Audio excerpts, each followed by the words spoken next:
Griffin and I recently took a trip to Disney World in Orlando, Florida. This is something that we absolutely love to do. So often people ask us, like, what is it like traveling with someone on the spectrum, and what is it like to go to Disney? I mean, a place that is crowded every single day. We've been taking Griffin to Disney since he was 3 years old, and we have learned a lot of what Disney has to offer. It is one of our favorite places to go. There are definitely some things that we have to work around, just like any place, to meet Griffin's needs. But Disney is one of the places that we have found that is so accommodating to anybody with a different ability or who has accessibility issues. They really have gotten it down. And so, not that they get everything right, that's for sure. Everybody's like that. Every place that you visit is like that because it's got to be tailored to each individual. But they have a lot of things in place that make traveling as a family with someone who has a special need, or families in general, they have got a lot of things in place to make it easier for us. So we wanted to take you guys along for our trip. We did a whole day at Disney video while we were there. So we actually hit all 4 of their parks. We started out at Animal Kingdom, went on over to Hollywood Studios, did some time at Epcot during Festival of the Arts, and then finished our night at Magic Kingdom. So that can seem like a lot. Keep in mind, Griffin is 20 years old, and so he is able to do a lot, tell me what his wants and needs are, and I can kind of follow his lead to see if like his anxiety is too high, or if it's just too overstimulating for him. But we talked about wanting to try it, and we actually completed it. So we wanted to take you guys along for our day and also kind of give you some tips and tricks about what worked well for us while we were at Disney. This video was done in February of 2025. So it was during Festival of the Arts at Epcot. It was kind of when the cheer and dance season competition was going on. So it was crowded, but not as crowded as some of the other holiday time frames during the year or like spring break or summer. So anyway, come along with us for our journey, and we hope that you enjoy it. Good morning, everyone. It's me, Lori, and here's Griffin. Griff, where are we at today? Animal Kingdom. So we are at Animal Kingdom starting off the day. We're going to try and see how many parks we can get through today, and also kind of show you some of the things that you can do with disability access passes, as well as just some great things that they have for any individual who does have a special need. So let's get the day started. Kind of turn it around here so you guys can see. There's the Tree of Life, and it's a decently crowded day, not too bad. Griffin is kind of choosing what we're doing today. So we are actually headed over to Africa and going to see the Festival of the Lion King. So we're going to ask them, so this would be like a special request. And with cast members, you know, they usually try to do everything that they can to help you, but we have no idea if they can accommodate this. Griffin, anybody who knows Griffin knows he's obsessed with elephants. So his request today is actually to sit in the elephant section. So we are going to go ask them if that is something that they can do. And I guess it's going to be based on like the crowd, but we're going to attempt to go see the first show. So maybe that will help. Anyway, it never hurts to ask. So I just always say, just be patient, be kind, understand when they can't accommodate you. But for the most part, Disney's all about magic. So let's go see if we can make some magic happen. Update for you guys. We were able to get the elephant section at the Lion King show. Got to do our trumpets, and then something went wrong. Not sure if it was audio. It's a little bit of smoke, but that could have just been from the show itself. But anyway, before the show could even start, they told us that the show had been canceled. So we are coming on over and using our DAS pass to ride Kilimanjaro safaris and see some animals this morning. Griffin was fine with the fact that all of that happened. I just kind of explained it to him. You know, these things happen sometimes. And we are going to try again later if the show goes back up. Anyway, we're just learning about flexibility and doing what we need to do, and we are excited, as you can see, to go see some real life elephants. So we'll check back in a little bit. Fall behind Cheetah at about 55 miles per hour. Great, look at this giraffe.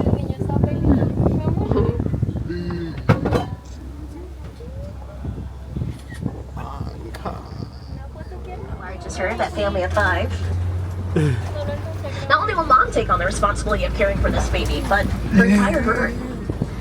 She's oftentimes appointed babysitters. In her case, it's her two aunts. You're looking at one of them right here. This tiny friend for quite some time.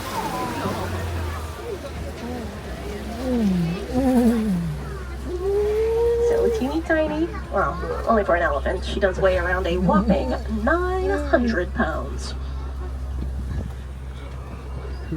So we have made it over now to the Finding Nemo Big Blue Beyond show. We did get to go back and watch Festival of the Lion King, and the amazing cast once again led us back through to sit in the elephant section, which was awesome. Griffin loved it, right, Griff? Right. Yeah, it was super fun. We got to sit right there. The cast are amazing. The actors, the performers, they're just wonderful. Lots of wheelchair access in there, lots of different ways to sit. I will say earlier we were also on Kilimanjaro Safaris, and I just wanted to mention that their ride vehicles have a place where you can just take either a motorized cart or wheelchair if you're not able to transfer, or just take it with you. And there's seats right there, and they just buckle your wheelchair in, so that is amazing, and you can sit right there with your family. So a lot of ride vehicles are like that at Disney, which makes it super convenient and very accommodating. So I just wanted to pass that along. Now we're ready to watch some Nemo. And then after this, we're going to go ride Dinosaur, because Dinosaur is going away this year in 2025. Dinoland USA has already closed down. They're making way for the new area. It's going to be the Tropical Americas, so it's going to have some Encanto and some other really cool rides coming, and we're excited for it. But of course, goodbye Dino Land, which was here when Animal Kingdom opened. So we just want to go over there and kind of see what that looks like and get our chance to ride Dinosaur, probably before we do just a little bit of shopping over near Discovery Island before we head out and venture on to our next park today. So probably going to grab some lunch in there too. Just not sure if we're grabbing it at Animal Kingdom or our next stop. We'll just kind of see how we're doing. But that's the great thing about coming to Disney. There's lots of ways to plan your day, and you can plan it down to the minute if you want to, but you can also just kind of go with the flow. So let's watch some Nemo.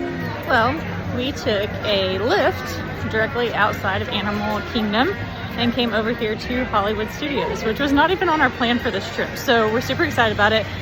Kind of crowded here today. So we're gonna grab some lunch. We actually pre-ordered it on the app.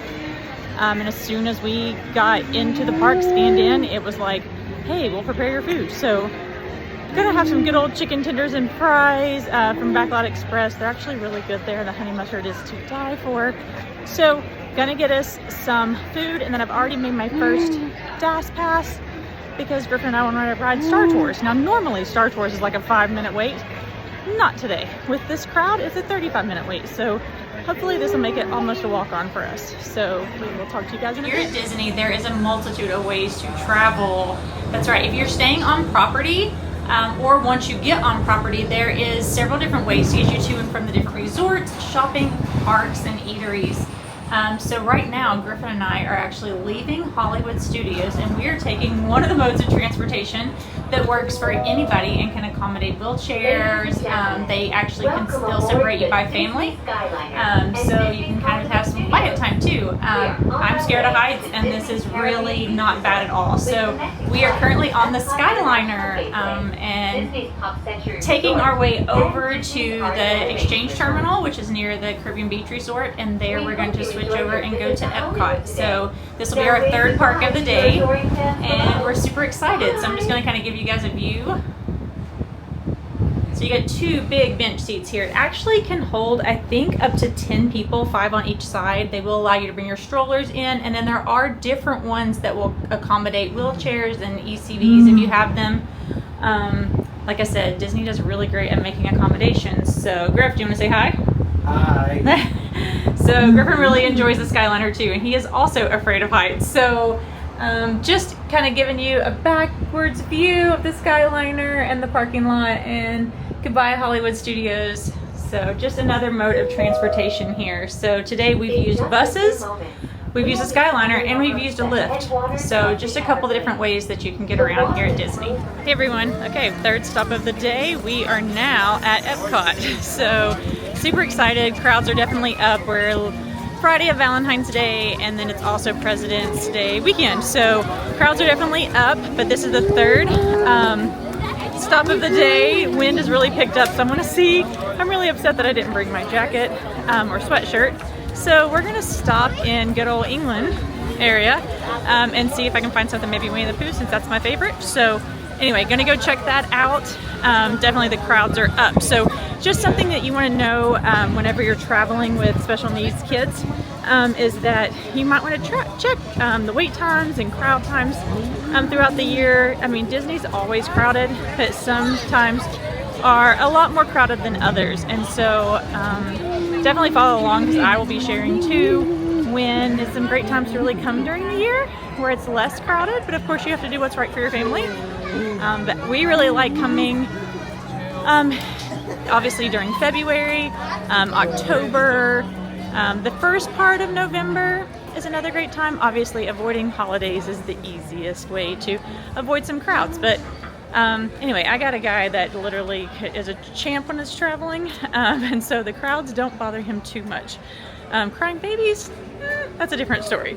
So anyway, gonna check out some shops here and enjoy some Epcot, so we'll check back in soon. Just a little side note, if you are wandering around with your kiddos and you just need a place to cool off, here in France at Epcot, they have the Beauty and the Beast sing-along show.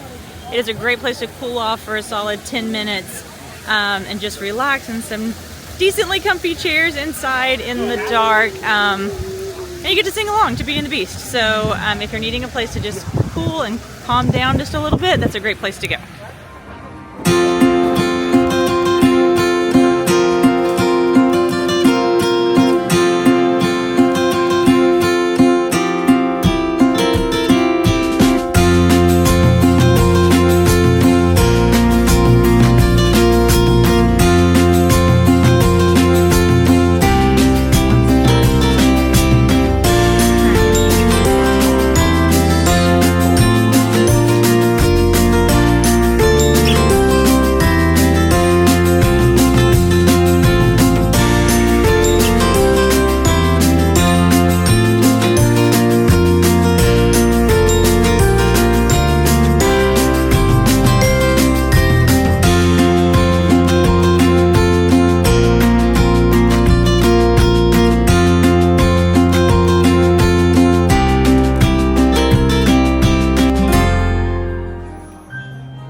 Griff, look how they do the zebra. That's super cool. So this is a really neat thing you can do at Epcot, especially with special needs kids or kids that are kind of obsessed with languages and learning about countries, is you can get this really cool World Showcase passport. It's $16.99, discounts if you're an annual pass member, that kind of thing, but you're going to get it signed by people from these different countries in their native language, and then there's also stickers to go with it, so we'll show you that in a little while. All right, everybody, so now as you can see, we are back on Main Street, USA. So this is our fourth park for the evening, and we've made it here. This park is open until 11 p.m. Griffin and I are pretty proud of ourselves. We have done 4 parks today, and we are going to go start off our time here at Jungle Cruise. So really excited about that. So just trying to get through the crowd here. This is what happens as soon as the fireworks are done, is everybody takes off to head back home, or back to the resort. So here we are, and we are headed down Main Street in the midst of craziness. And so we're just trying to get anywhere where there's not a crowd. So, just something to note, there's different times of day when it gets much more crowded, so always hang on to your little or very tall children. So Griffin is really great about grabbing hold whenever we're in a crowd and making sure that we are staying together. So obviously if you're like me and Griff and you're just trying to make the most of your day when you get here, I will say this, that at the end of the day, the wait times drop dramatically. So we are going to head over to Jungle Cruise, which is one of our favorites, and enjoy riding it at night. So lots of tips to come soon. Thank you guys for spending your day with us. I hope that you guys have enjoyed this video so far. I wanted to check back in just before we close out and let you know some of the things that worked well for us on this day. Number one is transportation. Transportation at Disney is really, really easy. They have 4 or 5 main transportation ways. You can take like a bus from your hotels to the different shopping and eating places and to all 4 parks as well as the water parks. You have the Skyliner, which is like a family favorite. It's, we're afraid of heights. Griffin and I both are, but this is very safe. And it's an easy way to get to and from the locations that it stops at. It does go to a couple of different hotel locations as well as Hollywood Studios and Epcot. We have used Lyft, which is like the common transportation app that you can use there. Lyft is kind of the popular one there at Disney. You can also use what's called a minivan, which is really cute. These are usually Suburbans or vans that are painted to look like Minnie Mouse. They are quite expensive, I will say that, but they will be worth your money if you're someone like Griffin, who at the end of a 4-part day could not handle getting back on a bus where there would possibly be very tired toddlers and infants. Of course, they had their day and they're overstimulated as well. But for Griffin, that is a no mix combo where that will really set his anxiety off and would have just ruined his day. So it was worth us to pay for a minivan and have someone who works for Disney taking us back to our hotel. Another option is the ferry boats that can take you around, and then the monorail. So the monorail will go back and forth between the transportation and ticketing center, where if you're driving onto property, you can park. It will take you to several of the resorts or along the monorail resort location and track, and then it will take you to both Epcot and Magic Kingdom. So on this day, Griffin and I did use a Lyft, we used a minivan, we used a bus, we used the Skyliner, and so the only thing that we did not take during our trip, this trip, was a ferry boat, and it just so happened just didn't work for us that day and what we were trying to do. But just know there are lots of transportation options. The other thing that we used during this day was the Disability Access Pass, or otherwise known as DAS. Now, DAS is something that has been set up for individuals who have a disability like autism. Or another developmental disability that may make it very difficult for them to be in crowds, to have to be still, or to stand in line, or that can be overstimulated by something like standing in line, or young children, as I mentioned before. So Disney has put into place a lot of rules when it comes to DAS just over the past year. This was to cut down on the fact that there were people who were abusing the DAS system, where they were claiming to have a disability, or maybe they do have a disability, but they were maybe exaggerating it, or they're just giving it out to anybody who had anything as to not be discriminatory. But they had to break this down and put some more rules in there so that they wouldn't have the overwhelming numbers that they had, which was causing lines and backup for regular park goers who had paid a lot of money to be there also, and were spending so much time in line or so much time just trying to get into lightning lanes, that kind of thing. So the DAS Pass is a little different. Not to say that Disney doesn't have other accommodations. Maybe it is rider swap, where you can go, and if you have a younger child, you can stand in line, and then one person can ride, and then the next person can ride, but that way you're not having to leave your children who don't want to ride behind. Most of the lines and queues at Disney are wide enough or are wheelchair accessible, which means that you can stand in line for at least the majority of or a portion of the line to make it fair. But then you can move on into the wheelchair accessibility area. I'm also going to post on here some pictures of, maybe it's not in this video, but in an upcoming video, of some different ways that Disney makes things wheelchair accessible, which is great. I mean, a lot of the ride parks are able to accommodate wheelchairs now, so it's pretty amazing. They also have the slider boards that allow you to go from a wheelchair to the ride and back. There's just a lot of things that they put in place for wheelchairs But as far as the disability access pass goes, what this allows is that for individuals like Griffin, so let me explain. We will call in like within 30 days of our trip and have a little interview with their staff who actually has nurse reviewers, that kind of thing. You do not have to state what your disability is, but you do have to state how it affects you. For Griffin, Griffin is 6'3". And for the most part, he's our timid, calm, just sweet guy. But one thing that does set him off is extremely loud sounds or a baby crying. And you know what? At Disney and when traveling, there are going to be babies crying. There are going to be toddlers who are tired and hungry. That is their mode of communication. But for Griffin, it does send his anxiety through the roof. It actually takes over his body for the most part. And with body apraxia, this means that he just does not have control over what his body is going to do. So that puts him into fight or flight mode. What this can mean is that he can become a little self-injurious to himself, not bad, but it can mean that he is like pacing really hard or like kind of slapping at his arms and legs, trying to bolt, trying to get away from that sound.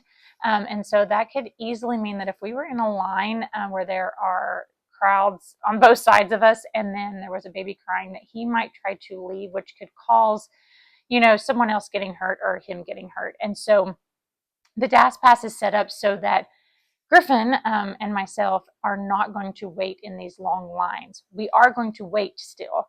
We're still going to have the same amount of wait time as anybody standing in line. We're just not going to be in line during that time. With the DAS pass, this means that there are certain rides or most rides that will give us a return time based on the current wait time for that ride. So we have to be inside of the park, whichever park that we're going to, and we will get on the Disney World app, which is phenomenal. It gives you wait times, you can order food, make reservations, all of this kind of stuff is amazing. But we can go in there and we can actually go to the tip board, look at the different wait times for a ride. As long as we don't have another DAS pass at that moment, we can like click on a ride. Let's say Pirates of the Caribbean. We click on it and it says it's a 55-minute wait. Well, if we choose, we can book a DAS return time with that. And 50 to 60 minutes later, it'll tell us that we have a return time window. We can only have one pass at a time. We can come back at that window and we're allowed to enter the lightning lane, the same as those who have paid for lightning lane can do. However, whenever you have paid a lightning lane return time, you can have multiple lightning lanes at a time going. So that is a whole different system. With the DAS pass, you're allowed one at a time. Once you come in and scan in to go into that ride, you will scan the individual who has the DAS pass. So Griffin would scan first, and then they would scan anybody else in our party. Now, on our last trip, that was just me and Griffin. So he would scan and then I would scan and we would go on in. You are allowed to have immediate family or people in your party, up to 4 additional people with that person who has the DAS attached to them. So, when we're traveling with a lot of our family, like cousins, that kind of thing, oftentimes we have 6 or 7 people. What this means is that when we do this, we're going to take turns doing a DAS with Griffin. So that may mean that some of us are going to stand in line if we're all wanting to ride it. Some of us may have to buy lightning passes to ride at the same time. Or for us, especially with a lot of us being adults, we just kind of take turns on which rides we want to ride. So maybe this time it's going to be Griffin and a cousin and an aunt and me going to ride. And then the next time it may be like sister and me and a cousin. So you just kind of have to follow the rules and make it fair for everybody. Now, once you scan in, it does not mean that you automatically get to book another DAS pass. You do have to wait. There is a 10-minute window after you have scanned in. And in some cases, you have to scan in twice, like at the beginning of the line, the lightning lane, and then just before you're like in that final get on the ride queue.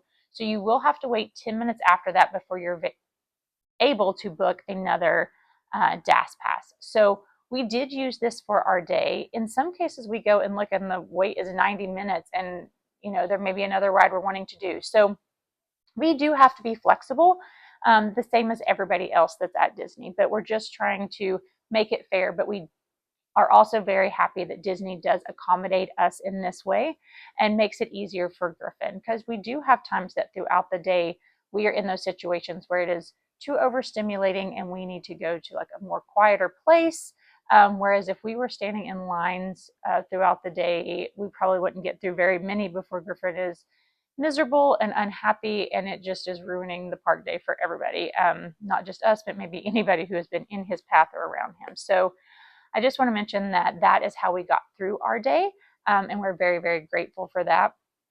We also stayed on property. This does make it a lot easier for families of special needs children. That is because once you're there, you're not having to worry about packing up into a car, going and parking, getting out. You can just leave your hotel. Disney's got transportation for you, taking you to and from where you need to go to.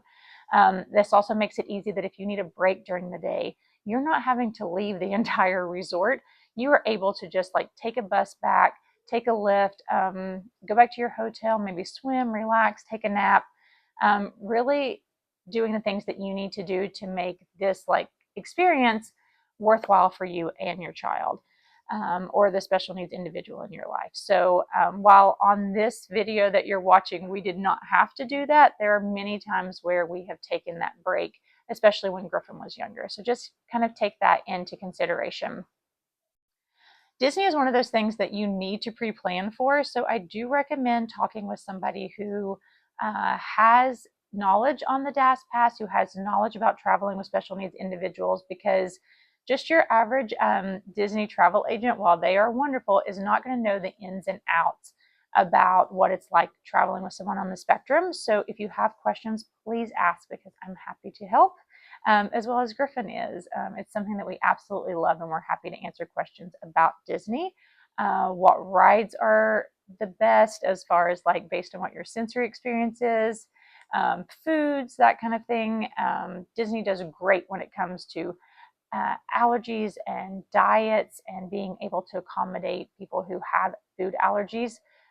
Any place that you go to, whether you use the app or you walk up to that restaurant quick service stand, they will be able to tell you exactly what's in your food, how it was prepared, and be able to meet your allergy needs. So definitely take that into consideration, and plan your travels and enjoy them, and make sure that you're not limiting yourself to what you can do just because you maybe have a special need, or a disability accommodation that needs to be made, because there are wonderful places like Disney that make traveling amazing, and everybody deserves that chance to be able to go out and enjoy seeing the world. So thanks for coming along with Travels with Lori and Griffin, and we hope to see you soon.